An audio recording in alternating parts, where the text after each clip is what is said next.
A young schoolboy is walking down a narrow country lane when he finds a shipping drum, also known as a barrel. A drum is a cylindrical shipping container used to ship items in it abroad. The young boy decides that he's going to take the drum home that he has found hidden amongst some brambles for his mother so that she can catch rainwater in it. But the barrel's too heavy for him to lift, so instead he decides to prise it open to see what was inside. As he prises the lid open, the stench is so bad that he doesn't bother to look inside, as the smell is making him feel too sick. Instead, he abandons the barrel and runs home.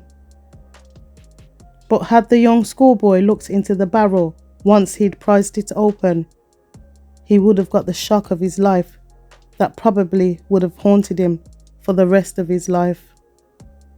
Because in the barrel, abandoned down a Wolverhampton country lane, was the decomposing body of a man. This is the bizarre and sad story of the death of 39-year-old Floyd Dodson.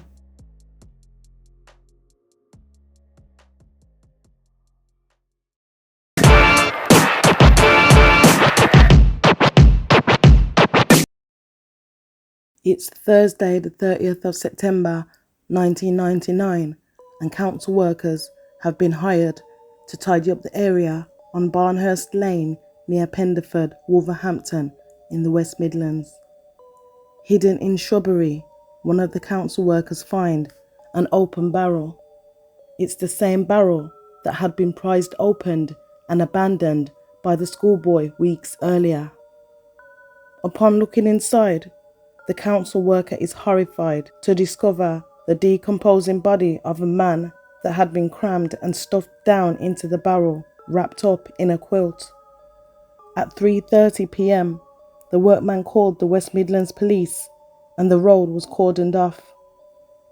The body was taken to Cannock Mortuary, where Home Office pathologist Peter Ackland carried out a post-mortem, and it was determined that it was the body of a 6-foot-tall black man who had been crammed into a 3-foot drum and had been dead 4 to 6 weeks before his body was found. The man in the barrel was described as wearing a black Blouson-style leather jacket, a blue and maroon crew-neck t-shirt, blue cotton trousers, and size 11 casual-style lace-up shoes. His hands had been bound, and he wore 2 gold rings on his right hand, alongside a gold and silver wristwatch that police described as having a particularly small face. The watch, that is. And the watch had been set for an hour ahead. Inside the deceased man's pocket, forensics found a train ticket dated 17th of August 1999, which was 44 days or 6 weeks and 2 days before he was found. The train ticket was a Heathrow Express ticket for a journey between Heathrow and Paddington, and the ticket had been brought from a ticket inspector whilst the passenger was on the train. Despite all this, it was not known who the man in the barrel was, how he had got there, why he had been put there, where he was from, or who had put him in the barrel, and why. Forensics decided to check the barrel the man had been found in to see what other clues they could find to help establish the man's identity. Nobody had been reported missing, and appeals to the public to help identify the man came up empty. Police found other items in the barrel, but would not disclose to the public what they were. However, one of those items was a wallet, and in the wallet were credit cards belonging to 39-year-old Floyd Dodson, also known as Datto or Joe. The credit cards also showed that the man was from Amsterdam, so the police liaised with Interpol, also known as the International Police Bureau, to help identify the victim, and using his fingerprint records from Interpol, The body in the barrel was officially identified on the 11th October 1999, 11 days after being found, as the body of Floyd Dodson. His fingerprints were on file with the International Police Bureau, Interpol, as he had a criminal record, but police refused to disclose what the criminal record was for, claiming that it was due to the sensitive nature of the case. Floyd Dodson had lived in Amsterdam with his wife Jackie and their 2 children, aged 6 and 4, which would explain why the watch on his wrist was an hour forward, as Amsterdam, Netherlands, is 1 hour in front of England, time-wise. After not hearing from her husband Floyd for over 3 weeks and being unable to contact him, on the 9th of September 1999, Jackie reports her husband missing. Jackie said that Floyd had flown from his home of Amsterdam to England on the 16th of August 1999, and that she had last heard from him on the 18th of August, 2 days after he'd arrived in England. When he called her, she never heard from him again. Police were baffled and confused as to why a man from abroad who had no known connections to the West Midlands area would end up stuffed in a shipping container and dumped in brambles down a Wolverhampton country lane. Due to the nature of Floyd's previous criminal convictions held by Interpol, the British Intelligence Service became involved in the case. It was discovered that Floyd Dodson was originally from Guyana, a major cocaine-producing country in South America near Brazil, and Floyd ran a cocaine smuggling empire, employing around 20 drug mules who ferried drugs from Guyana to Europe. Floyd was a major player in a drug trafficking empire. Knowing what they were up against, the police set up Operation Parker to try and infiltrate the British-based Jamaican drug gang it was believed that Floyd had been working with. After hearing about the body in the barrel on the news, an informant by the name of Devon Grant contacted the police offering information, and he was hired by the police to work as an undercover informant and infiltrate the Jamaican gang alongside an undercover police officer known only as Chris. Devon Grant, a convicted armed robber, was given the false name of George Hind, and he worked undercover giving information to the police.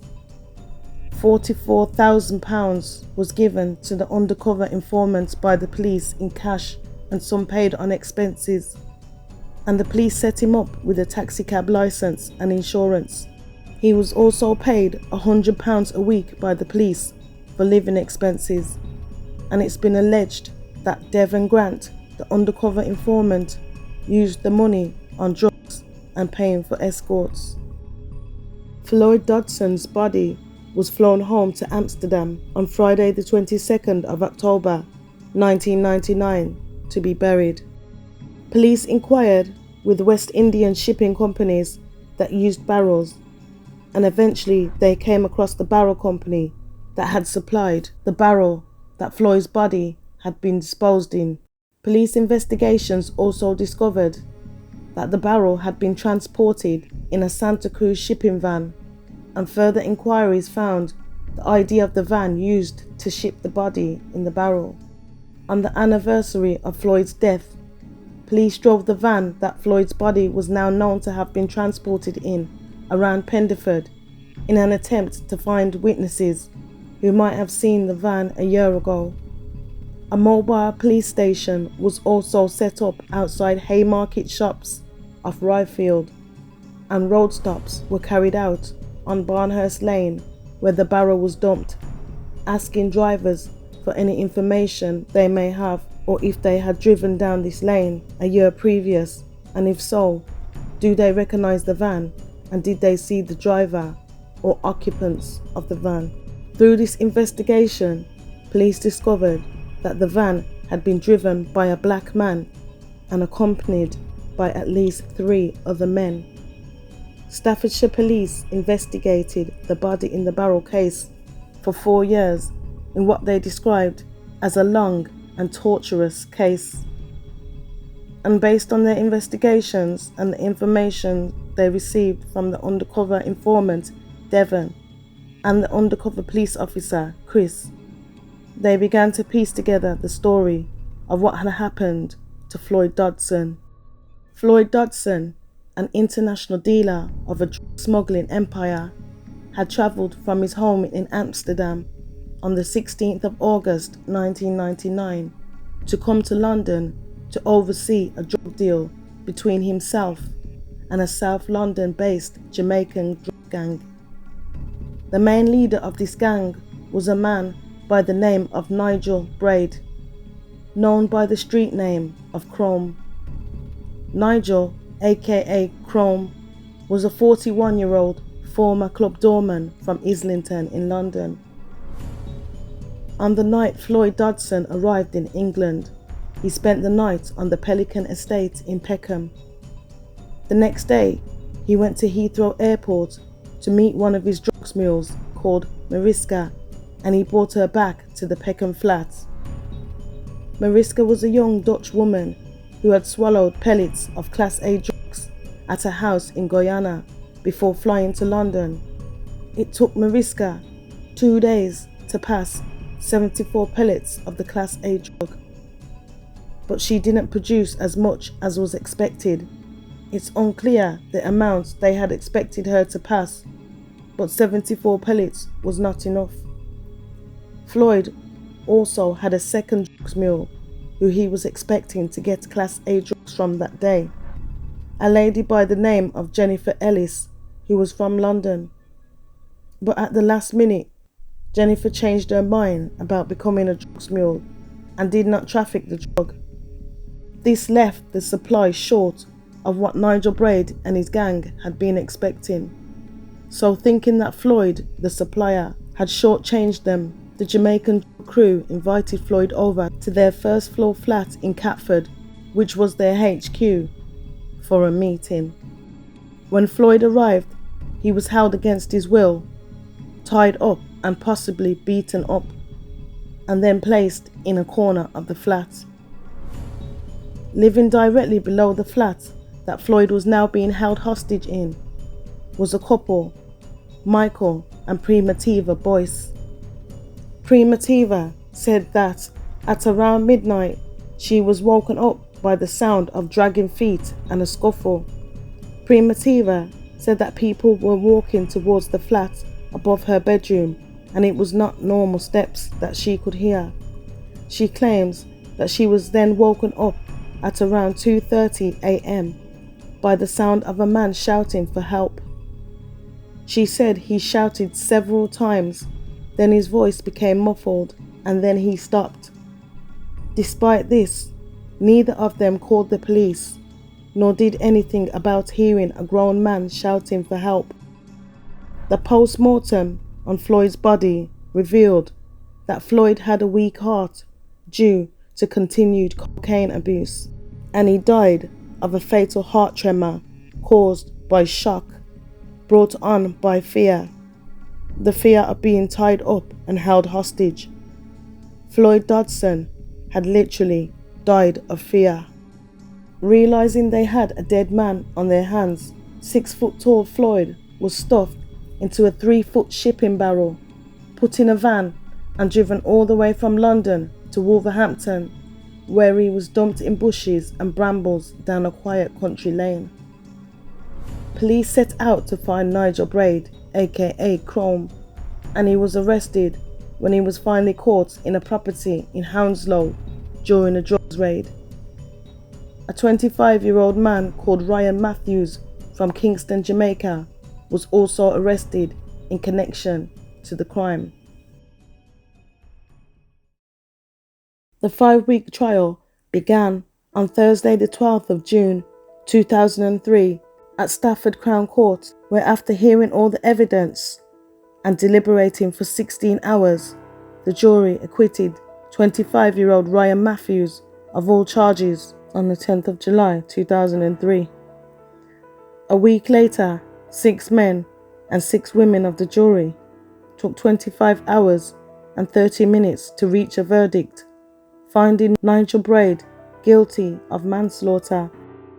The judge, Mr. Justice Roderick Evans, told Nigel, "You were one of a team of international gangsters who had no regard for the welfare of others. You put pressure on Floyd, detained him in a property, and used or threatened violence against him. You admitted that he looked over-frightened, but you did nothing to change that." The judge then congratulated Staffordshire Police for their courage and thoroughness. He then commended Chris, the undercover police officer that had infiltrated the Jamaican drugs gang. During the trial, evidence given by paid informant Devon Grant was deemed inadmissible in court, with the judge ruling his information as tainted and unsupported, saying that the omission of Devon Grant's evidence would make the trial unfair, so he was excluding it.